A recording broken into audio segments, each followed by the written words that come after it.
morning student, BSc first year, welcome all the student in your online class। हम zoology paper first पढ़ रहे हैं जो कि है प्राणी विविधता विकास या जिसे हम कहते हैं एनिमल डायवर्सिटी एंड एवोल्यूशन। इस बुक में हमारी सेकेंड यूनिट स्टार्ट हुई है और सेकेंड यूनिट में जो हम टॉपिक पढ़ रहे हैं वो टैक्सोनॉमी या वर्गीकी है। और वर्गीकी के अंदर हमने एक तरीके से स्पीसीज के बारे में, जाति के बारे में, वर्गीकी या टैक्सोनॉमी क्या होती है उसके बारे में हमने अध्ययन किया है। देन हमने बात करी थी कि जो वर्गीकी है उसमें इंक्लूडेड होता है नामांकन, यानी किसी जीव को नाम देने की क्रिया जिसे हम कहते हैं नामांकन या नॉमेनक्लेचर। तो ये जो नॉमेनक्लेचर होता है ये एक ऑर्गेनाइजेशन प्रोवाइड करती है और इसके लिए नियमावली बनाई गई है। तो ऑर्गेनाइजेशन कौन सी होती है? International commission on zoological nomenclature, जिसका मुख्यालय यानी कि हेडक्वार्टर अगर हम बात करते हैं वो कहाँ है? स्विट्जरलैंड में। ठीक है, तो और अगर हम बात कर रहे हैं ये क्या करती है, ये it is the international code of zoological nomenclature, यानी कि क्या देती है? ये एनिमल्स को जूलॉजिकली नेम प्रोवाइड करती है जो कि all over the world common होता है। ठीक है, अब किसी एनिमल को नेम देने के लिए इसने कुछ रूल्स बनाए हैं जिन रूल्स के थ्रू क्या किया जाता है, किसी एनिमल को नेम प्रोवाइडेड किया जाता है। अब एनिमल को जो नेम प्रोवाइड किया जाता है उसमें जो एक तरीके से बेस जो माना गया है वो कैरोलस लीनियस की द्विनाम पद्धति या बायनॉमिनल नॉमेनक्लेचर को माना गया है। यानी कि किसी भी एनिमल का जो नेम होगा वो कैसा होगा? द्विनाम होगा। द्विनाम यानी कि इसमें प्रथम जो नाम होता है वो किसको रिप्रेजेंट करता है? वंश या जेनरा को रिप्रेजेंट करता है। और वंश का जो नाम लिखा जाता है उसका फर्स्ट लेटर कैसा होगा? It should be a capital letter. वो कैसे लिखा जाएगा? कैपिटल में लिखा जाता है। देन द्विनाम पद्धति का सेकंड जो पार्ट होता है उसमें क्या होगा कि सेकंड नाम जो होता है वो किसको रिप्रेजेंट करता है? उसकी स्पीसीज को या जाति को रिप्रेजेंट करता है। किसको रिप्रेजेंट कर रहा है? स्पीसीज या उसकी जाति को रिप्रेजेंट कर रहा है। और स्पीसीज का नाम जब भी लिखा जाता है तो वो कैसा लिखा जाता है? स्मॉल लेटर से स्टार्ट होता है, यानी इसके कुछ रूल्स हैं। देन अगर हम बात कर रहे हैं तो क्या होगा?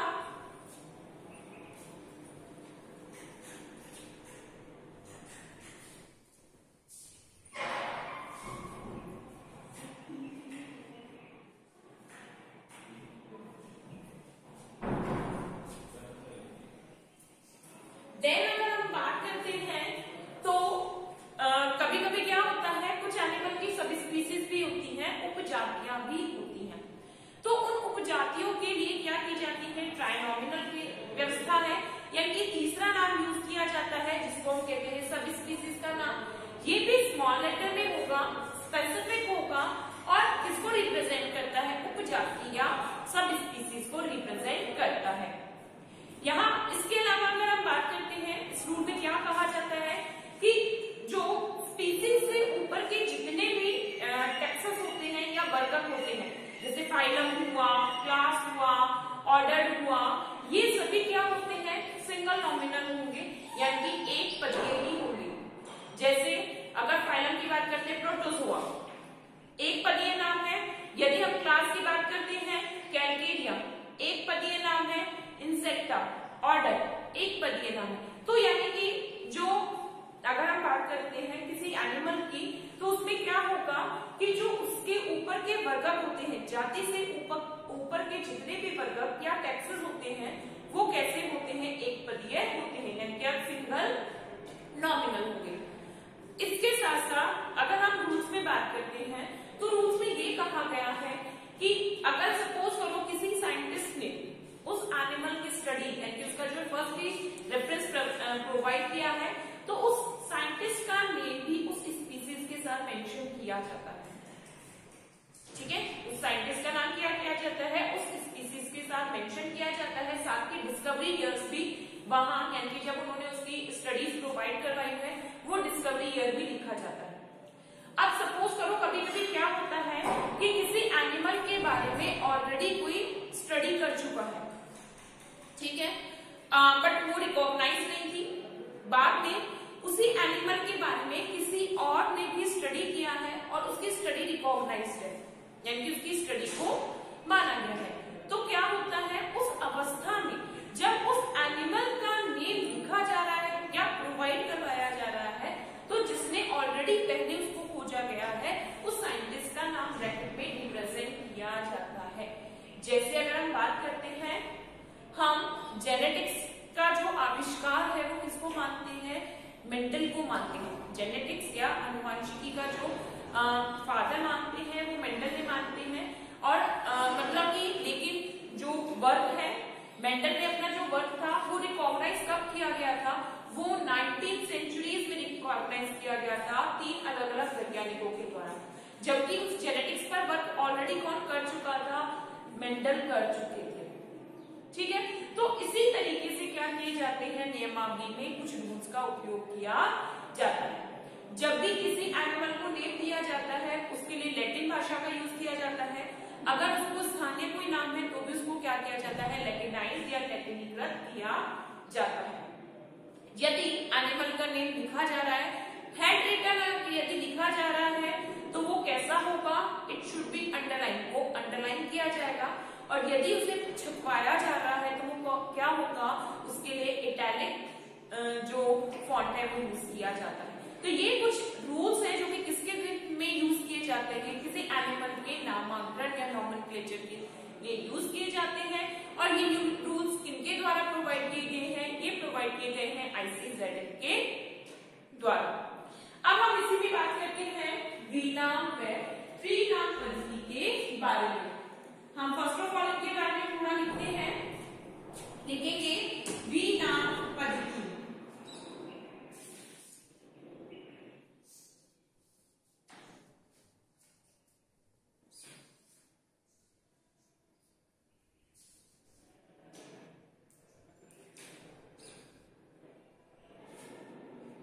लिखेंगे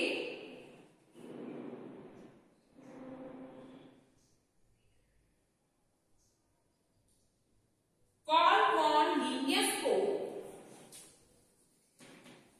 कार्ल वॉन लिनियस को, कार्ल वॉन लिनियस को वर्गीकरण विज्ञान का जनक, वर्गीकरण कार्ल वॉन लिनियस को वर्गीकरण विज्ञान का जनक माना जाता है, माना जाता है, जिन्होंने जीवों के नामांकन के लिए, जिन्होंने जीवों के नामांकन के लिए द्विनाम पद्धति का उपयोग किया, जिन्होंने जीवों के नामांकन के लिए द्विनाम पद्धति का उपयोग किया।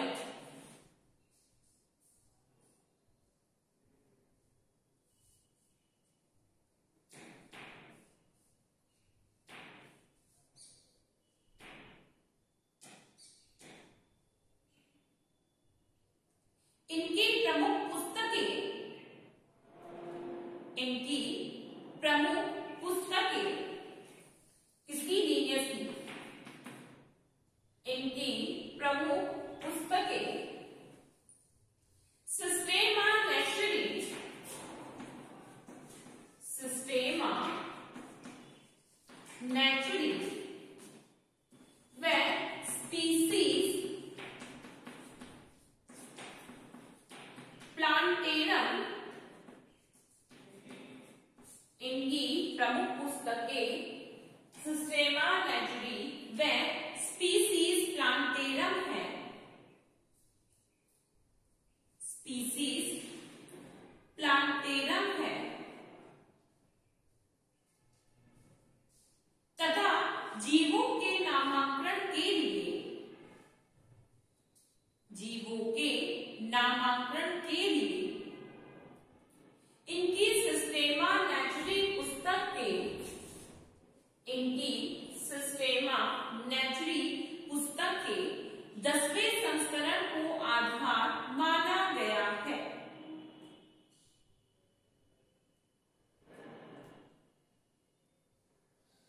तथा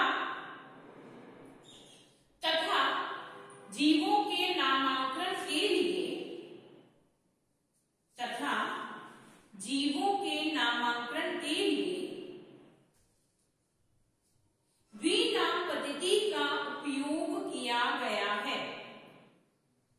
द्विनाम पद्धति का उपयोग किया गया है। इस पद्धति के अनुसार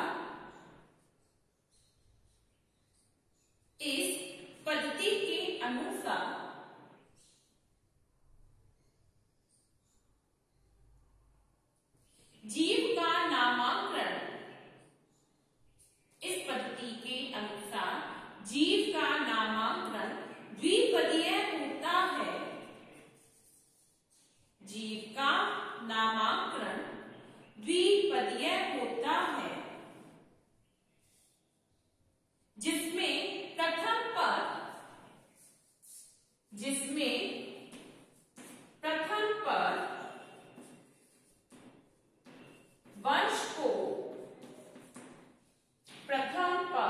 वंश को तथा द्वितीय पद जाति को प्रदर्शित करता है। प्रथम पद वंश को तथा द्वितीय पद जाति को प्रदर्शित करता है।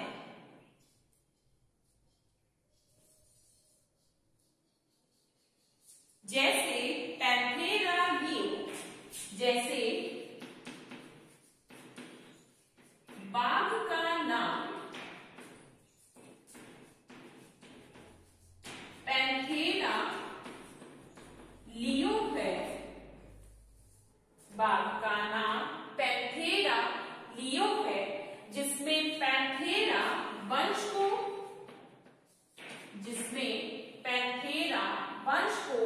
तथा लियो जाति को निरूपित करता है। जाति को निरूपित करता है।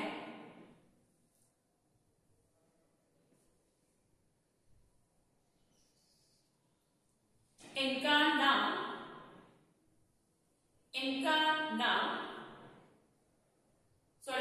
नामांकन लैटिन भाषा में होता है। इनका नामांकन लैटिन भाषा में होता है तथा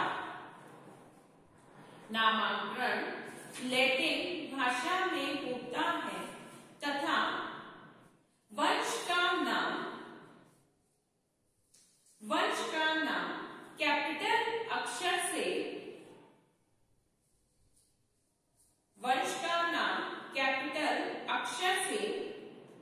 तथा जाति व उपजाति का नाम स्मॉल अक्षर में लिखा जाता है।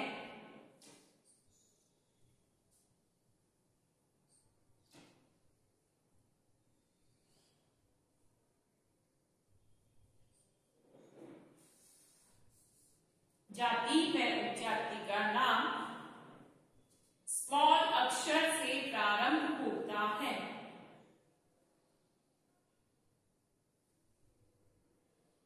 नामांकन को छपवाते समय इटैलिक्स का उपयोग किया जाता है।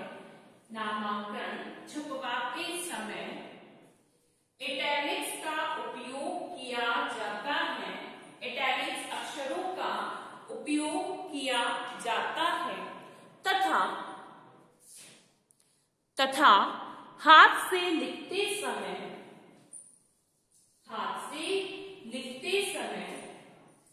उसे अंडरलाइन किया जाना। हाथ से लिखते समय उसे underline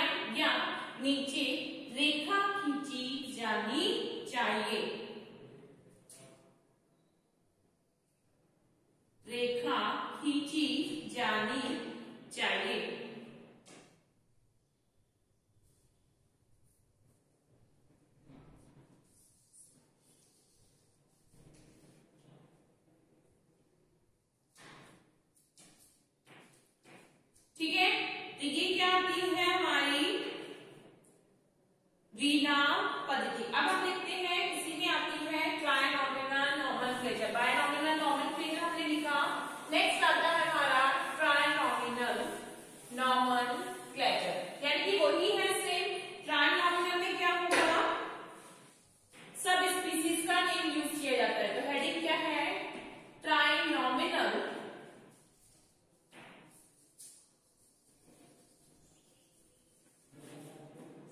ट्रायनॉमिनल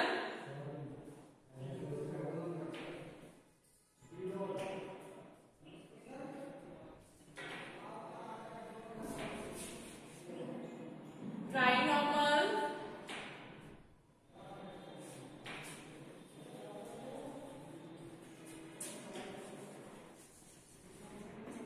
nomenclature.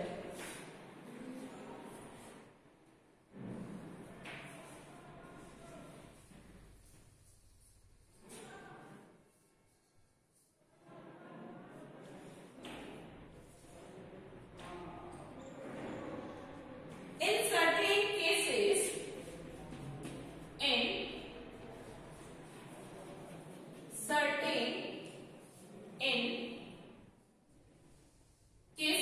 it become essential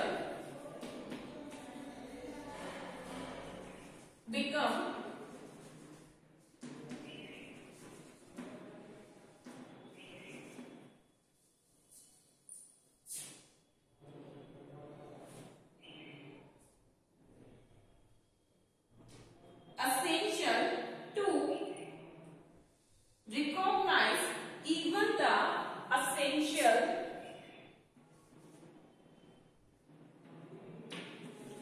to recognize the subspecies, recognize the, in certain cases it becomes essential to recognize the subspecies within species, within species. Then the organism is given a,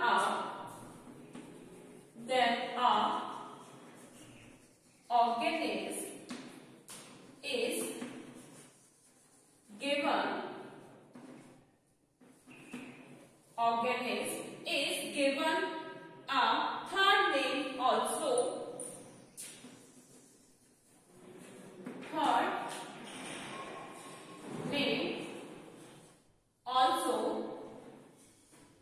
third name also, this system of nomenclature, this system of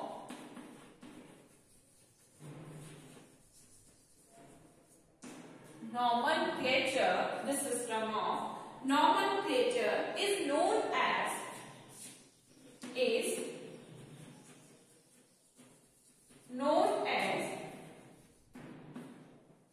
trinominal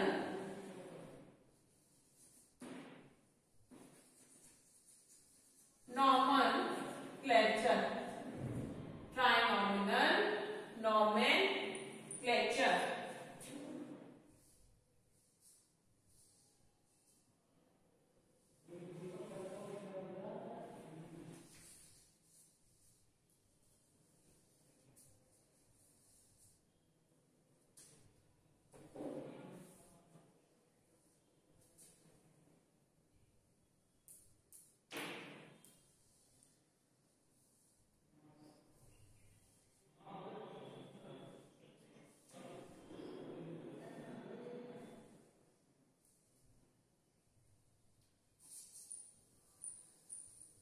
For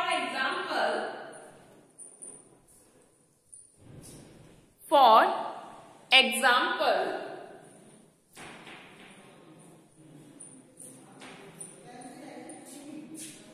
the common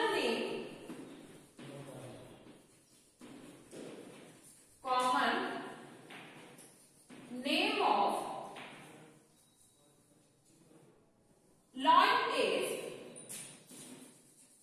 lion.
The scientific name of Indian lion. Scientific name of Indian lion as Panthera leo. As Panthera leo. Panthera leo praesium.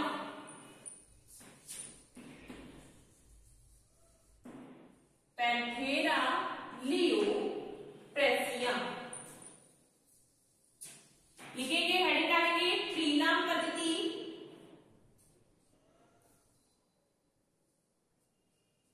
Heading डालेंगे, त्रिनाम पद्धति।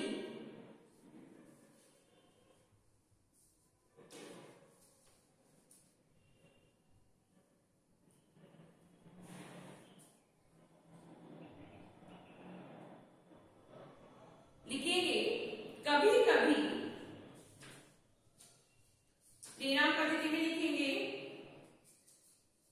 कभी कभी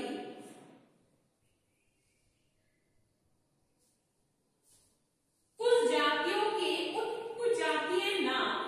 कभी कभी कुछ जातियों के या कुछ जीवों के उपजातीय नामों का भी उपयोग।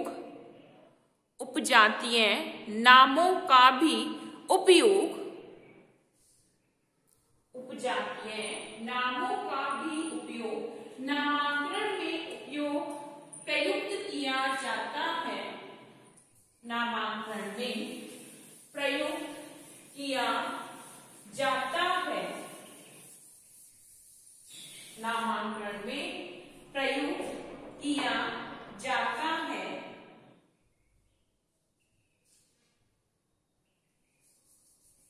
नामांकन की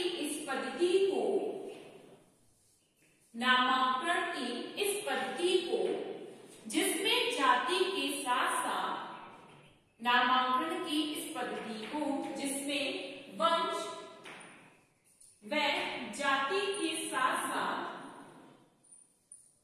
नामांकन की इस पद्धति जिसमें वंश व जाति के साथ साथ उपजाति का भी उपयोग किया जाता है।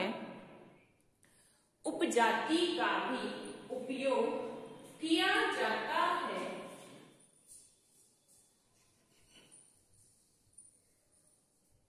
त्रिनाम पद्धति कहलाती है। त्रिनाम पद्धति कहलाती है।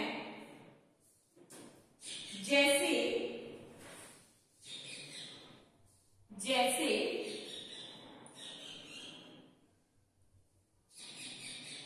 बाघ का वैज्ञानिक नाम।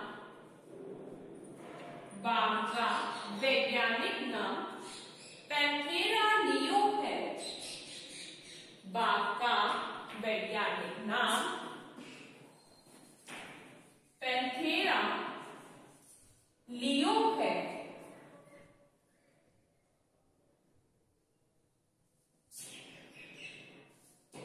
पैंथेरा लियो है। लेकिन बाघ की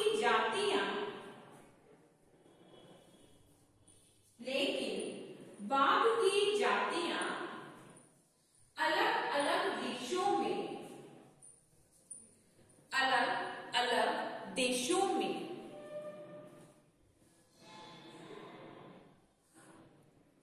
बहुत कम विभिन्नता प्रदर्शित करती है। अलग अलग देशों में बहुत कम अलग अलग विभिन्नता प्रदर्शित करती है। अलग अलग देशों में बहुत कम अलग अलग विभिन्नता प्रदर्शित करती है। अतः इसके लिए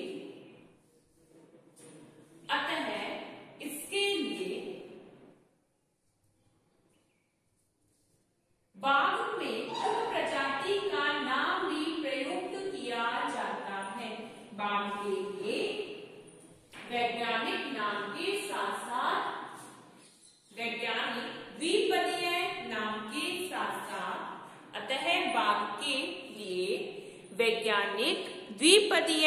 नाम के साथ साथ उपजाति का नाम भी उपयोग किया जाता है।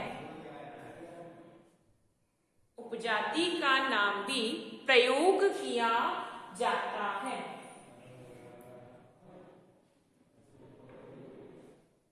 भारतीय बाघ। भारतीय बाघ का वैज्ञानिक नाम पैंथेरा लियोप्रेसिया है। भारतीय बाघ का नाम पैंथेरा लियोप्रेसिया है तथा इसी तरीके के नाम कुछ अन्य जीवों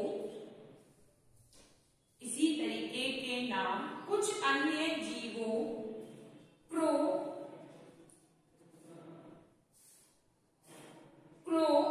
आदि के भी हैं। ठीक है, ये होता है नामांकन या नॉमेनक्लेचर। नेक्स्ट आता है हमारा टेक्सा ऑफ क्लासिफिकेशन, वर्गक, या हम कर सकते हैं वर्गीकी लक्षण या लीनियस का पदानुक्रम भी कह सकते हैं, यानी कि जीवों को किस तरीके से क्लासिफाइड करना। तो नेक्स्ट हेडिंग क्या है? वर्गीकरण या क्लासिफिकेशन।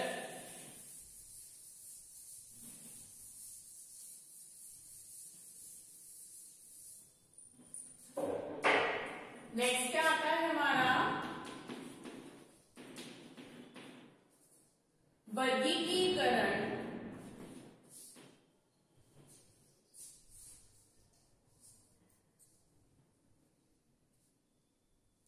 वर्गीकरण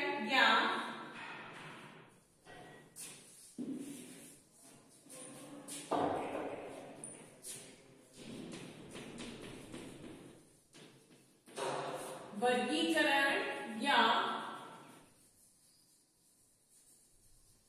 क्लासिफिकेशन कि जीवों को वर्गीकृत किस तरीके से किया जाता है।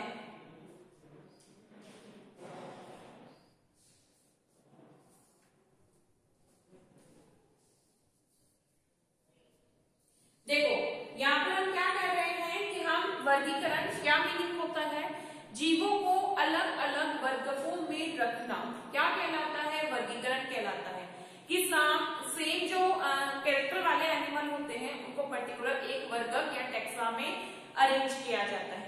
जैसे अगर हम इस चीज को इस तरीके से समझ सकते हैं कि किसी कॉलेज में स्टूडेंट ने एडमिशन लिया है, ठीक है, किसी कॉलेज में स्कूल में कोई बच्चा एडमिशन लेता है तो वो एडमिशन क्या लेगा? अगर छोटा बच्चा है तो उसकी एज के अकॉर्डिंग वो एडमिशन लेगा कि वो किस एज का है। अगर 5th का 5 साल का बच्चा है तो वो फर्स्ट क्लास में एडमिशन लेगा, यानी कि एज के अकॉर्डिंग वो अपनी क्लास में एडमिशन लेता है, उसके बाद वो आगे बढ़ता है। या अगर हम बात करें कि जब हम किसी क्लास में अगर हम कहें, अगर कॉलेज की ही बात करते हैं, कॉलेज में बच्चे एडमिशन लेते हैं कि उन्होंने 10th किया है तो 12th के बाद क्या होगा? फर्स्ट ईयर में एडमिशन लेंगे। अब उनको फर्स्ट ईयर में एडमिशन लेने पर भी क्लासिफाइड किस रूप से किया जाता है कि वो बीएससी का स्टूडेंट है, बीकॉम का स्टूडेंट है या बीए का स्टूडेंट है। तो यानी कि जो उसका सब्जेक्ट होते हैं उसके अकॉर्डिंग हमने उसको अलग अलग बांटा है। साथ के साथ फिर उनके मीडियम के अकॉर्डिंग भी हम उनको क्या करते हैं? वर्गीकृत करते हैं कि वो हिंदी मीडियम का स्टूडेंट है, वो इंग्लिश मीडियम का स्टूडेंट है। तो इस तरीके से क्या होता है, हम उनके बारे में एक पर्टिकुलर या स्पेसिफिक नॉलेज रख पाते हैं। जो सेम ग्रुप के एनिमल्स होते हैं, सेम अगर हम कहते हैं सेम क्लास के बच्चे हैं तो उनको क्या करते हैं? हम सेम क्लास में भेज देते हैं। तो इस तरीके से क्या किया जाता है? वर्गीकृत किया जाता है या क्लासिफाइड किया जाता है। तो एनिमल्स को, जिनको हम क्या कहते हैं? वर्गक, इन किस कौन से ग्रुप में किस तरीके से वर्गीकृत किया जाता है, क्या पद्धति हम यूज करते हैं, सबसे पहले एनिमल को किस कैटेगरी में क्लासिफाइड किया जाता है, वो पूरी ही पद्धति क्या कहलाती है? वर्गीकरण या क्लासिफिकेशन कहलाती है। जैसे अगर हम बात करते हैं कि अगर हम बहुत कॉमनली चीज होती है कि हमने क्या किया है, दो लोगों का सब्जेक्ट कॉमन है, ठीक है। अगर कोई कहता है बायो का स्टूडेंट है तो बायो का स्टूडेंट क्या होगा? कौन सी क्लास में जाएगा? ठीक है। अगर हम जैसे बात करें, सपोज करो 50 स्टूडेंट है हमने टोटल कितने माने हैं? 50 स्टूडेंट है और अपने पास क्या है? 1 2 3 4 5 रूम्स है। और हमने ये कहा कि रूम नंबर 1, ये हमने क्या कहा? रूम नंबर 1 है, इसमें कौन बैठेगा? बायो, हिंदी,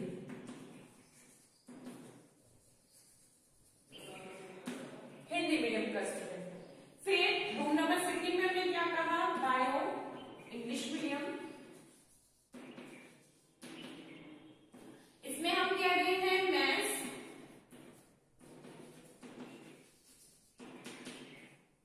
फिर मैथ्स, इंग्लिश, यहां हमने कहा बी। तो यहां हमने कैटेगरी बनाई है कि रूम नंबर 1 में कौन से स्टूडेंट को बिठाया जाएगा, रूम नंबर 2 में कौन से स्टूडेंट होंगे, 3 में कौन से होंगे, 4 में कौन से होंगे। तो हमने उन रूम्स को क्या किया? डिवाइड किया है। अब हम ये जो 50 स्टूडेंट्स हैं, इन स्टूडेंट्स को भी पता करेंगे कि 50 में से कौन से स्टूडेंट ऐसे हैं जो किसके हैं? बायो हिंदी मीडियम के हैं, कुछ कौन से स्टूडेंट जो कि मैथ्स हिंदी मीडियम के। तो उनको हम क्या करते हैं? अलग अलग रूप से डिस्ट्रीब्यूट करके उन क्लासेस में भेजते हैं। तो इस तरीके से उन्हें अरेंज करना, उनको की व्यवस्था करना ही पूरा क्या कहलाता है? सिस्टम, वर्गीकरण या क्लासिफिकेशन कहलाता है। तो ये तो हमें एक बहुत कॉमन सी चीज है। इसी तरीके की जो पद्धति है, यानी कि उनको अलग अलग रूप से बांटना कि सारे के एनिमल एक व्यवस्थित रूप से हम उनके बारे में जानकारी प्राप्त कर सके, क्या कहलाता है? क्लासिफिकेशन या वर्गीकरण कहलाता है। ठीक है, लिखेंगे इसके बारे में।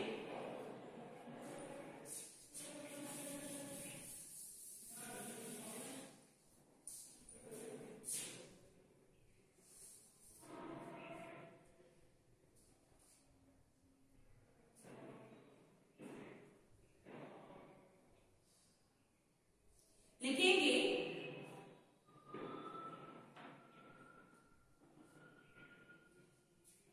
जंतुओं को समरूप जीवों के समूह में, जंतुओं को समरूप जीवों के समूह में रखने की क्रिया, जंतुओं को समरूप जीवों के समूह में रखने की क्रिया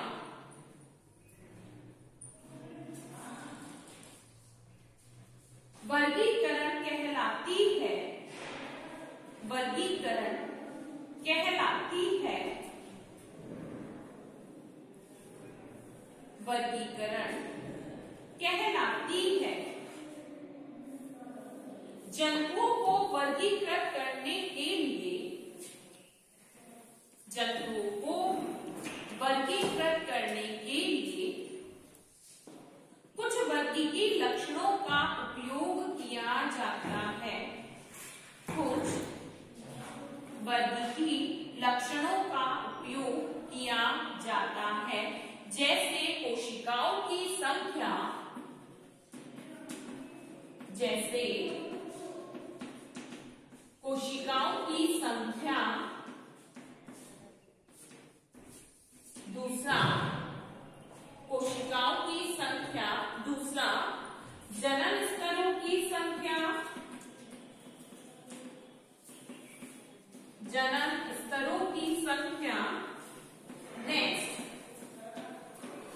देह गुहा का प्रकार, देह गुहा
को पदानुक्रम के अनुसार व्यवस्थित करने का तंत्र लीनियस